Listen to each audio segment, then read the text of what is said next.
ఓం శాంతి 28/9/2025 revise 15/2/2007 అవ్యక్త బాప్దాద యొక్క మధుర మహావాక్యాలు.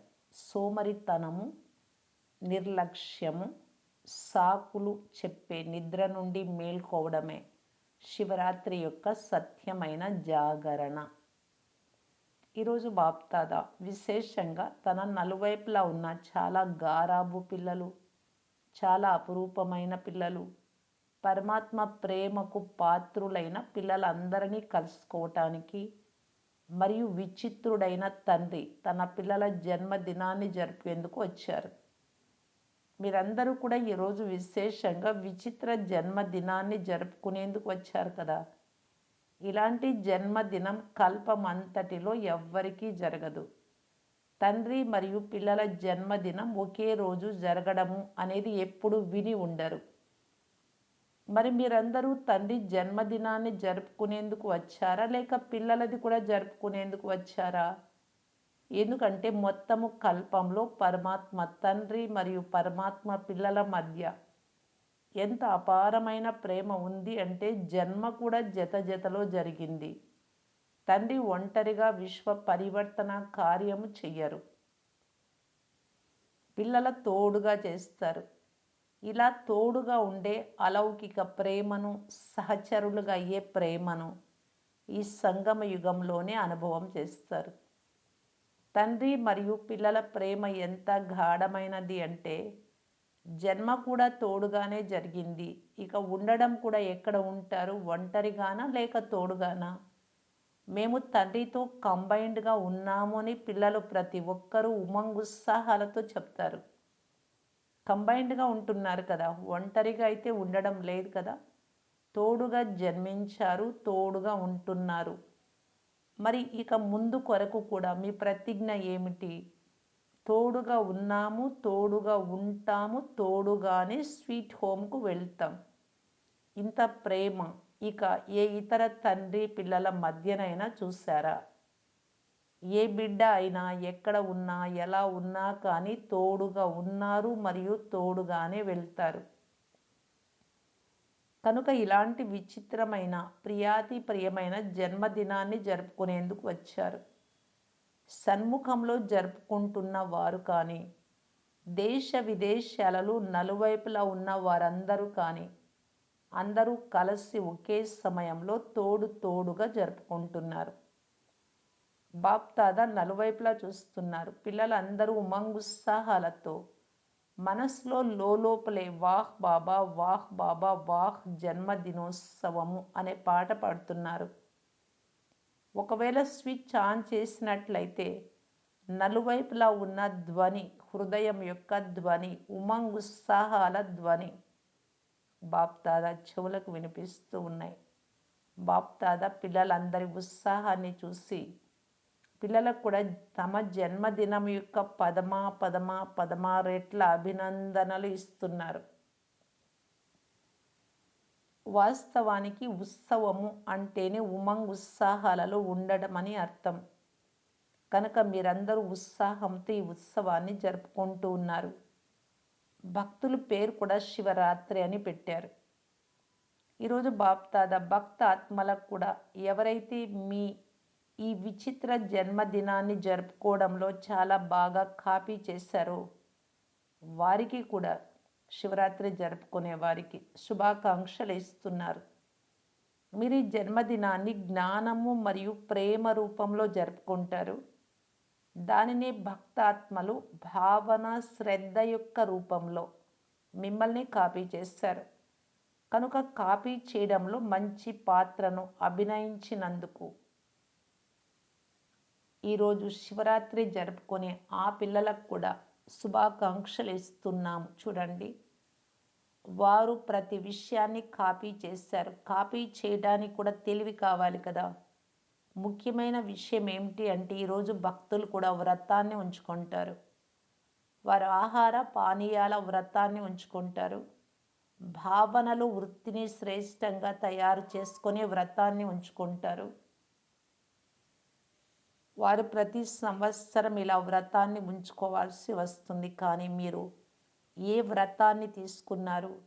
మీరు ఒకేసారి వ్రతాన్ని తీసుకుంటారు. ప్రతి సంవత్సరము తీసుకోరు. ఒకేసారి పవిత్రత యొక్క వ్రతాన్ని తీసుకున్నారు. అందరూ పవిత్రత వ్రతాన్ని తీసుకున్నారా? పక్కాగా తీసుకున్నారా? ఎవరైతే పక్కాగా వ్రతాన్ని తీసుకున్నారో వారు చేతులెత్తండి. కొద్దిగా కూడా అపరిపక్వంగా ఉండరాదు. పక్కాగా తీసుకున్నారా? వ్రతం తీసుకున్నందుకు శుభాకాంక్షలు. కానీ మరొక ప్రశ్న ఏమిటి అంటే, అపవిత్రత యొక్క ముఖ్యమైన 5 సాథీలు ఏవైతే ఉన్నాయో ఆ 5 వ్రతాన్ని తీసుకున్నారా? లేక 2 లేదా 3 వ్రతం తీసుకున్నారా? ఎందుకంటే ఎక్కడ పవిత్రత ఉందో అక్కడ ఒకవేళ అంశం మాత్రం కూడా అపవిత్రత ఉన్నట్లయితే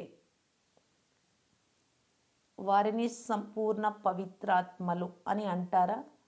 బ్రాహ్మణాత్మలైన మీకు పవిత్రత అనేది బ్రాహ్మణ జన్మ యొక్క ఆస్తి, పర్సనాలిటీ మరియు రాయల్టీ. కనుక చెక్ చేసుకోండి. ముఖ్య విషయమైన పవిత్రతపై అటెన్షన్ అయితే ఉంది, కానీ సంపూర్ణ పవిత్రత కోసం ఇంకా ఏవైతే ఇతర సాథీలు ఉన్నాయో వాటిని తేలికగా వదిలేయలేదు కదా. చిన్న వాటిపై ప్రేమ ఉంచుకున్నారు, పెద్ద వాటిని సరిచేసుకున్నారు. ఇతర 4 భలే మీ సాథీలుగా చేసుకోండి అని తండ్రి ఏమైనా అనుమతి ఇచ్చారా? 4 అంటే ఒకటి కామవికారం, పవిత్రంగా ఉంటున్నారు. ఇక రెండవది క్రోధము, లోభము, మోహము, అహంకారం. ఈ 4 మీరు జతలో ఉంచుకోండి అని బాబా పర్మిషన్ ఇచ్చారా? పవిత్రత అంటే కేవలం బ్రహ్మచర్యం మాత్రమే కాదు, కానీ బ్రహ్మచర్యంతో పాటు బ్రహ్మచారిగా బ్రహ్మబాబా ఎలా నడుచుకున్నారో అలా కావాలి. అప్పుడే పవిత్రత వ్రతాన్ని పాలన చేసినట్లు. పిల్లలందరూ ఆత్మిక సంభాషణ చేసేటప్పుడు చాలా మధురాతి మధురమైన విషయాలు మాట్లాడతారు. బాబా ముఖ్యమైన విషయం అయితే బాగుంది కదా, ఇక మిగతా చిన్న చిన్నవి ఎప్పుడైనా మనసు సంకల్పాలలో వచ్చేస్తాయి, మనసులో వస్తాయి, మాటలలో రావు. మనస్సునైతే ఎవరు చూడరు కదా అని అంటారు.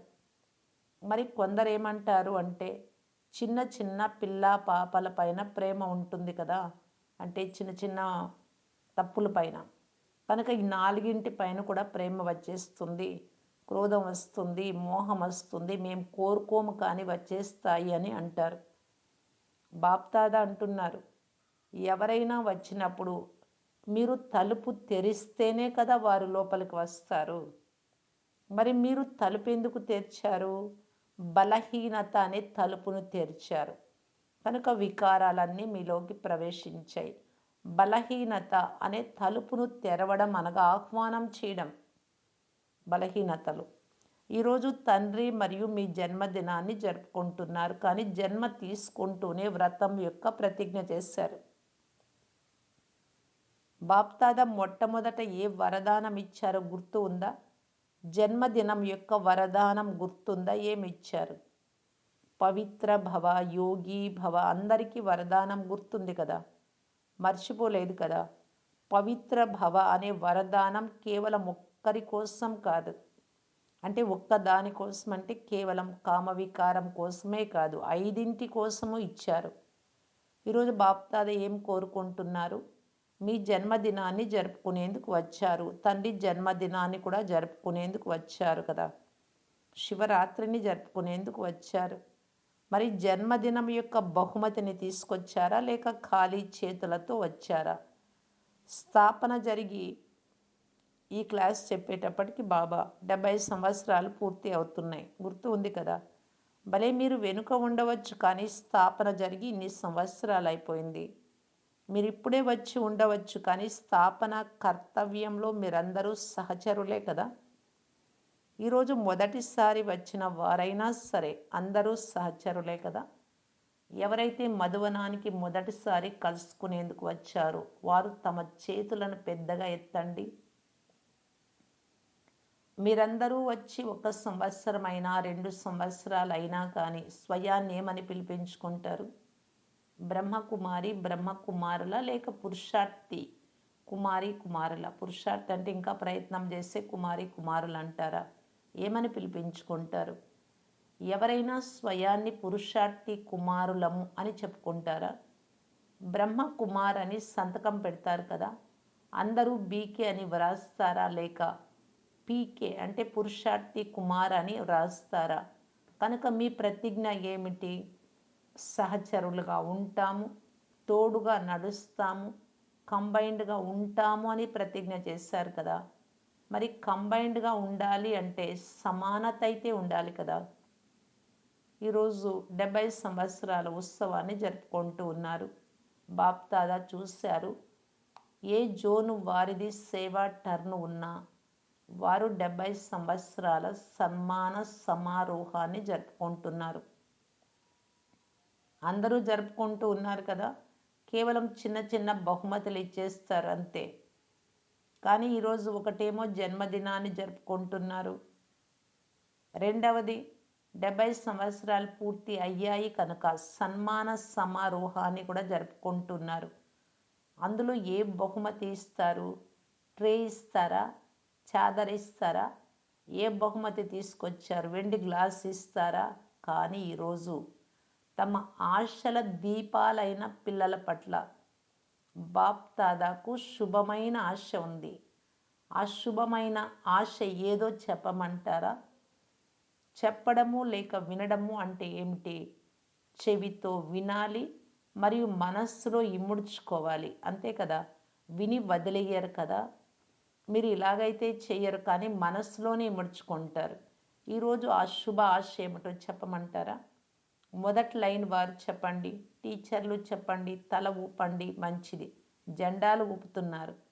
డబల్ విదేశీయులు చెప్పండి, చెప్పమంటారా? నాకు ఉండే ఆశను పూర్తి చేసేందుకు మిమ్మల్ని మీరు బంధించుకోవాల్సి వస్తుంది. అలాగైతేనే చెప్పమని చెప్పండి. అంటే మీరు పూర్తిగా నడుచుకోవాలి, ఊరికే చెప్పమని అనడం కాదు. ఎందుకంటే 70 సంవత్సరాలు అప్పటికి బాప్ దాదా కూడా సోమరితనము, నిర్లక్ష్యము, సాకులు చెప్పే ఆటలు చాలా చూశారు. 70 సంవత్సరాలు కాకపోయినా 50, 40, 30, 20 సంవత్సరాల వారు అయినప్పటికీ ఇంత సమయం అయితే పిల్లలు ఆడే ఈ 3 ఆటలను చాలా బాగా చూశారు. 3 ఆటలు: 1 సోమరితనము, 2 నిర్లక్ష్యము, 3 సాకులు చెప్పడం. ఈరోజు భక్తులు కూడా జాగరణ చేస్తారు, నిద్రపోరు. మరి పిల్లలైన మీరు ఏ జాగరణ చేస్తారు? గడియ గడియ ఏ నిద్రలో నిద్రపోతున్నారు? సోమరితనము, నిర్లక్ష్యము మరియు సాకులు చెప్పే నిద్రలో విశ్రాంతిగా నిద్రపోతున్నారు. కనుక ఈరోజు బాప్దాదా ప్రతి సమయము ఈ 3 విషయాల జాగరణను చూడాలి అని కోరుకుంటూ ఉన్నారు. ఎప్పుడైనా క్రోధం వచ్చినా, అభిమానం వచ్చినా, లోభము వచ్చినా అప్పుడు ఏ కారణం చెప్తారు? బాప్ దాదాకు ఒక ట్రేడ్ మార్కు కనిపిస్తుంది. ఏదైనా విషయం జరిగినప్పుడు ఇదైతే నడుస్తూనే ఉంటుందిలే, అందరిలోనే ఉందిలే అని అనుకుంటారు. ఇది మామూలేలే అని ఇలా అనడాన్ని ఎవరు ప్రారంభించారో తెలియదు, కానీ ఇదైతే జరుగుతూనే ఉంటుంది, ఇదైతే నడుస్తూనే ఉంటుంది అనే మాటలనే మాట్లాడతారు. ఇదేమీ క్రొత్త విషయం ఏమీ కాదు, ఇది మామూలే, జరుగుతూనే ఉంటుంది అంటారు. మరి ఇదేమిటి? సోమరితనం కాదా?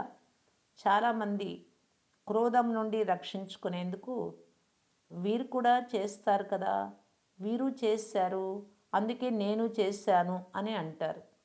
నేను తప్పు చేశాను అని మాత్రం అనరు.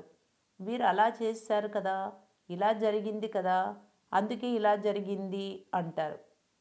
ఇతరులపై దోషం వేయడం చాలా సులభం. వారు చేయకుండా ఉంటే ఇలా జరగదు కదా, నేను చేసుకోను కదా కోపం అంటారు. వారు చేసిన దానినైతే మీరు చేస్తారు, కానీ ఇతరులు చేసిండేదైతే చేస్తారు. తండ్రి ఏదైతే చెప్పారో అది మాత్రం చెయ్యరు. తండ్రి శ్రీమతానుసారం క్రోధాన్ని సమాప్తం చెయ్యలేరా? ఈ రోజులలో క్రోధానికి సంతానమైన ఆవేశం కూడా రకరకాలుగా వస్తుంది. మరి ఈరోజు క్రోధము, లోభము, మోహము, అహంకారం ఈ నాలుగింటి వ్రతాన్ని కూడా తీసుకుంటారా? ఎలాగైతే మొదటి విషయం కామం గురించి చాలామంది విశేషంగా దృఢ సంకల్పం చేశారు కదా, అదేవిధంగా ఈ నాలుగింటి కొరకు కూడా సంకల్పం చేస్తారా? వారు అలా చేశారు కనుక నేను చేశాను అనే సాకులు చెప్పకండి. తండ్రి ఏదైతే పదే పదే చెప్తున్నారో అది గుర్తు లేదు, కానీ వారు ఏది చేశారో అది గుర్తుకొచ్చేస్తుంది అని అంటే అది సాకులు చెప్పడమే కదా. కనుక ఈరోజు బాప్దాదా ఈ మూడు విషయాలు ఏవైతే నాలుగింటిని తేలికగా చేసేస్తున్నాయో, ఆ మూడు విషయాలు నాలుగు వికారాలను కూడా తీసుకొచ్చేస్తూ ఉన్నాయి. ఆ మూడు సోమరితనము, నిర్లక్ష్యము, సాకులు చెప్పడం. వాటిని జన్మదిన బహుమతిగా కోరుకుంటూ ఉన్నారు. సంస్కారాలనైతే ఎదుర్కోవాల్సిందే. అయితే ఇది సంస్కారాలను ఎదుర్కోవడం కాదు, ఇది పరీక్ష. ఒక జన్మ యొక్క చదువు మరియు మొత్తం కల్పానికి ప్రాప్తి. అర్ధకల్పం రాజ్యభాగ్యం, అర్ధకల్పం పూజ్యులుగా అయి పూజింపబడే భాగ్యం. కనుక మొత్తము కల్పానికి ఈ ఒక్క జన్మలో ప్రాప్తి జరుగుతుంది. అది కూడా చిన్న జన్మ, పూర్తి జన్మ కాదు. మరి ధైర్యం ఉందా? మేము తప్పకుండా ధైర్యం ఉంచుతాము, ఇలా నడుచుకుంటాము అనేవారు చేతులెత్తండి. అంతేకాని పురుషార్థం చేస్తాము, అటెన్షన్ ఉంచుతాము, ఇలా మూ మూ అని అనకండి. మీరు చిన్నపిల్లలు కాదు, 70 సంవత్సరాలు పూర్తి అవుతున్నాయి, ఇలా మూ మూ అని 3-4 మాసాల పిల్లలు అంటారు. 3-4 మాసాల నుండి జ్ఞానానికి వచ్చినవారు. మీరైతే తండ్రికి సహచరులు, విశ్వ కళ్యాణకారులు కదా. ఈ కార్యానికి 70 సంవత్సరాలు పూర్తవుతున్నాయి. బాప్దాదా చేతులు ఎత్తమని చెప్పడం లేదు, ఎందుకంటే చేతులు ఎత్తినప్పటికీ అప్పుడప్పుడు సోమరులుగా అయిపోతున్నారు అని బాప్దాదా చూశారు. కనుక ఏమి జరిగినా, పర్వతం లాంటి పరీక్ష వచ్చినా ఆ పర్వతాన్ని కూడా దూదిలాగా చేసేస్తాము అని దృఢ సంకల్పం చేసే ధైర్యం ఉందా? ఎందుకంటే చాలా మంచి సంకల్పాలు చేస్తారు. ఆ సమయంలో బాప్దాదా కూడా సంతోషిస్తారు. కానీ విషయం ఏమిటి అంటే 70 సంవత్సరాలు తేలికగా వదిలేశాము. బాప్దాదా చూస్తున్నారు, సమయంపై ఎలాంటి నమ్మకము లేదు. అంతేకాక ఈ జ్ఞానం ఆధారంపై పురుషార్థం యొక్క ప్రతి విషయంలో చాలా కాలపు లెక్క ఉంటుంది. ఇప్పుడిప్పుడే చేసేస్తామని మీరంటారు, కానీ దీనికి చాలా కాలపు లెక్క ఉంది. ఇప్పుడు చేశారు అంటే ఇప్పుడు పొందుతారు. ఈ కొద్ది సమయం ముందు నుండి చేసి ఉంటే ఎంత పొంది ఉంటారు. ఎందుకంటే ప్రతి ఒక్కరు ఎలాంటి ప్రాప్తిని కోరుకుంటారు. ఎవరైనా త్రేతాయుగంలో సీతారాములుగా కావాలి, ఆ యుగంలో రావాలి అని కోరుకుంటారా? పోనీ సీతారాములుగా అవ్వాలి అని కోరుకునేవారు చేతులెత్తండి. మీకు రాజ్యం లభిస్తుంది, ఎవరో చేతులెత్తుతున్నారు. సీతారాములుగా అవుతారా? లక్ష్మీనారాయణలుగా అవ్వరా? డబల్ విదేశీయులు ఎవరైనా చేతులెత్తుతారా? ఎవ్వరూ లేరు. చాలా కాలపు భాగ్యాన్ని అయితే ప్రాప్తి చేసుకోవాలి అని కోరుకుంటూ ఉన్నారు. లక్ష్మీనారాయణలుగా అవ్వడం అనగా చాలా కాలపు భాగ్యాన్ని ప్రాప్తి చేసుకోవడం. చాలా కాలపు ప్రాప్తి కావాలి అన్నప్పుడు ప్రతి విషయంలో చాలా కాలపు పురుషార్థం అయితే ఉండాలి కదా, ప్రయత్నం. ఇప్పుడు 63 జన్మల చాలా కాలపు సంస్కారం ఉంది కనుక మా భావం అది కాదు, మా భావన అది కాదు, మా 63 జన్మల సంస్కారము అని అంటారు కదా. మరి చాలా కాలపు లెక్క ఉంది కదా.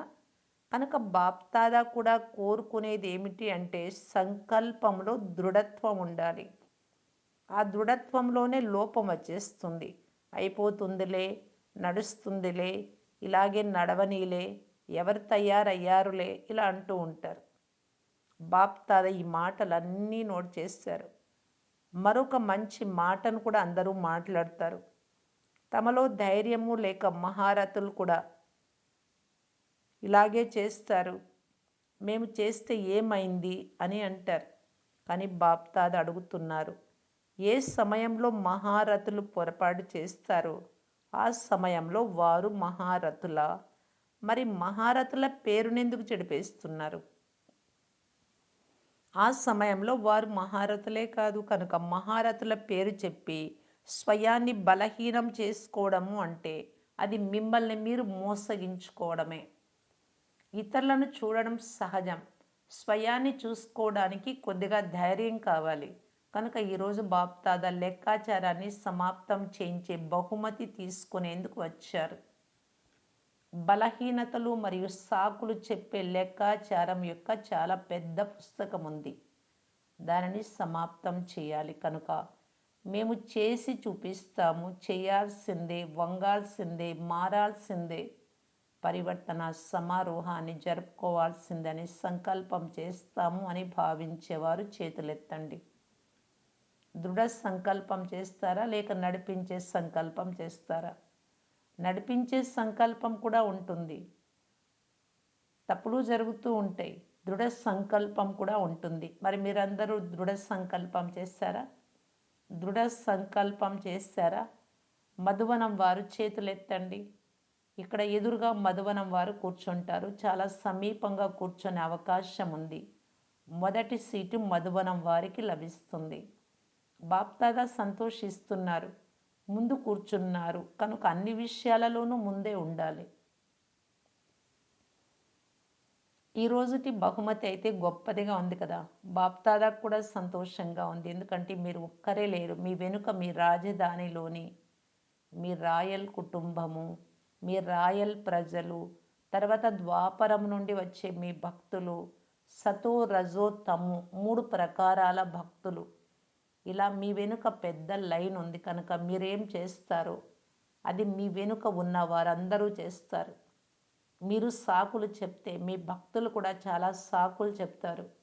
ఇప్పుడు బ్రాహ్మణ పరివారం కూడా మిమ్మల్ని చూసి వ్యతిరేక విషయాలను కాపీ చేయడంలో తెలివైన వారుగా ఉన్నారు కదా.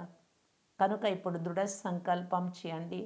సంస్కారాల ఘర్షణ జరిగిన, స్వభావాలలో అభిప్రాయ భేదమున్న, బలహీనతలు ఉన్న, ఉదాహరణకి ఎవరైనా ఎవరిపైనైనా అసత్య విషయం చెప్తే మాకు చాలా ఎక్కువ కోపం వస్తుంది అని చాలామంది పిల్లలు అంటారు. కానీ సత్యమైన తండ్రితో వెరిఫై చేయించారు. సత్యమైన తండ్రి మీ తోడుగా ఉన్నారు కనుక పూర్తి అసత్య ప్రపంచమంతా ఒకవైపు ఉన్నా ఒక్క తండ్రి మీ తోడుగా ఉంటే మీ విజయం ఫిక్స్ అయ్యే ఉంది. ఎవ్వరూ మిమ్మల్ని కదిలించలేరు, ఎందుకంటే తండ్రి మీ తోడుగా ఉన్నారు. అసత్యము అని మీరే చెప్తున్నారు కనుక అసత్యాన్ని అసత్యంగానే చెయ్యండి కదా. దానిని ఎందుకు పెంచుతారు? కనుక సాకులు చెప్పడం తండ్రికి అస్సలు మంచిగా అనిపించదు. ఇది జరిగింది, ఇది జరిగింది, ఇది జరిగింది, ఇది ఇది అనే పాట ఇప్పుడు సమాప్తం అవ్వాలి. మంచిదే జరిగింది, మంచే జరుగుతుంది, మంచిగానే ఉంటాం, అందరినీ మంచిగా తయారు చేస్తాం, ఇలా మంచిది మంచిది మంచిదనే పాట పాడండి. మంచిది, బాగా చేతులు ఊపండి. మంచిది, చూసేవారు కూడా చేతులు ఊపుతున్నారు. ఎక్కడి నుండి చూస్తున్నా చేతులు ఊపండి. మీరైతే ఊపుతున్నారు, మంచిది. ఇప్పుడు క్రిందకు దించేయండి. ఇప్పుడు మీ పరివర్తన కొరకు చప్పట్లు కొట్టండి. అందరూ గట్టిగా చప్పట్లు కొట్టారు. ఇప్పుడు ప్రతి ఒక్కరూ 1 నిమిషం దృఢ సంకల్ప రూపంలో కూర్చోండి. సాకులు చెప్పడము, నిర్లక్ష్యము, సోమరితనాన్ని ప్రతి సమయము దృఢ సంకల్పము ద్వారా సమాప్తం చేసి చాలా కాలపు లెక్కను జమ చేసుకోవాలి. ఏమి జరిగినా ఏది చూడకూడదు, కానీ తండ్రి హృదయ సింహాసన అధికారిగా అవ్వాల్సిందే, విశ్వ సింహాసన అధికారిగా అవ్వాల్సిందే. ఈ దృఢ సంకల్ప స్వరూపంలో అందరూ కూర్చోండి. నలువైపులా ఉన్న సదా ఉమంగ్ ఉత్సాహాల అనుభవంలో ఉండేవారు, సదా సఫలతకు తాళం చెవి అయిన దృఢతను కార్యంలో ఉపయోగించేవారు, సదా తండ్రి తోడుగా మరియు ప్రతి కార్యంలో తండ్రికి సహచరులుగా ఉండేవారు, సదా ఏక్ నామీ మరియు ఎకానమీగా ఉండేవారు. ఒక్క బాబానే ఏక్ నామీ అంటే, ఎకానమీ అంటే అన్ని విషయాలలో పొదుపును పాటించేవారు. ఏకాగ్రత స్వరూపంలో మున్ముందుకు ఎగురుతూ ఉండేవారు. బాప్ దాదా యొక్క అతి ప్రియమైన, అపురూపమైన, విశేషమైన పిల్లలకు బాప్ దాదా యొక్క ప్రియ స్మృతులు మరియు నమస్తే. వరదానము: హద్దు యొక్క సర్వ కోర్కెలను త్యాగం చేసే సత్యమైన తపస్వి మూర్తిభవ. హద్దు కోర్కెలను త్యాగం చేసి సత్యమైన తపస్వి మూర్తులుగా అవ్వండి. తపస్వి మూర్తి అనగా హద్దు యొక్క ఇచ్ఛా మాత్రం అవిద్యా రూపం. కోర్కెలంటే ఏంటో తెలియని రూపం. ఎవరైతే తీసుకోవాలి అని సంకల్పం చేస్తారో వారు అల్పకాలానికి తీసుకుంటారు, కానీ సదాకాలానికి పోగొట్టుకుంటారు. తపస్విగా అవ్వడంలో ఈ అల్పకాల కోరికలే విశేషమైన విఘ్న రూపం. కనుక ఇప్పుడు తపస్వి మూర్తిగా అయ్యే రుజువు ఇవ్వండి. అనగా హద్దు యొక్క గౌరవ ప్రతిష్టలను కోరుకునే లేవత అంటే తీసుకునే స్థితిని త్యాగం చేసి ఇచ్చే విధాతగా అవ్వండి. ఎప్పుడైతే విధాత స్థితి యొక్క సంస్కారం ప్రత్యక్షం అవుతుందో అప్పుడు ఇతర అన్ని సంస్కారాలు స్వతహాగానే అణిగిపోతాయి. స్లోగన్: కర్మ ఫలం యొక్క సూక్ష్మ కోరికను ఉంచుకోవడం కూడా. ఏదైనా చేశారు అంటే దానిని ఇప్పుడే ఆశించడం, గౌరవము మర్యాదలతో సహా ఏదైనా అలా కోరికను ఉంచుకోవడం కూడా ఫలము పక్వము కాకముందే తినడం వంటిది. పచ్చి ఫలం తింటే ఎలా ఉంటుంది, పండిన తర్వాత తింటే ఎలా ఉంటుంది, అలాగా పక్వానికి రాకముందే తినడం లాంటిది. మీరిప్పుడే ఏది చేసినా కోరుకుంటే ప్రతిఫలం. అవ్యక్త సూచన: ఇప్పుడు లగ్నం అనే అగ్నిని ప్రజ్వలితం చేసి యోగాన్ని జ్వాలారూపంగా చేసుకోవటానికి బాప్ దాదా తెలియజేస్తున్నారు. ఎప్పుడైతే స్మృతి జ్వాలారూపంగా ఉంటుందో అప్పుడే పాపకటేశ్వరులుగా లేక పాపహరినిగా అవ్వగలరు. ఈ స్మృతి ద్వారానే అనేక మంది ఆత్మల నిర్బలత దూరం అయిపోతుంది. దీనికోసం ప్రతి సెకండు, ప్రతి శ్వాసలో తండ్రి మరియు మీరు కంబైన్డ్గా ఉండండి. ఏ సమయంలోనూ సాధారణ స్మృతి ఉండరాదు. స్నేహము మరియు శక్తి రెండు రూపాలు కంబైన్డ్గా ఉండాలి. ఓం శాంతి.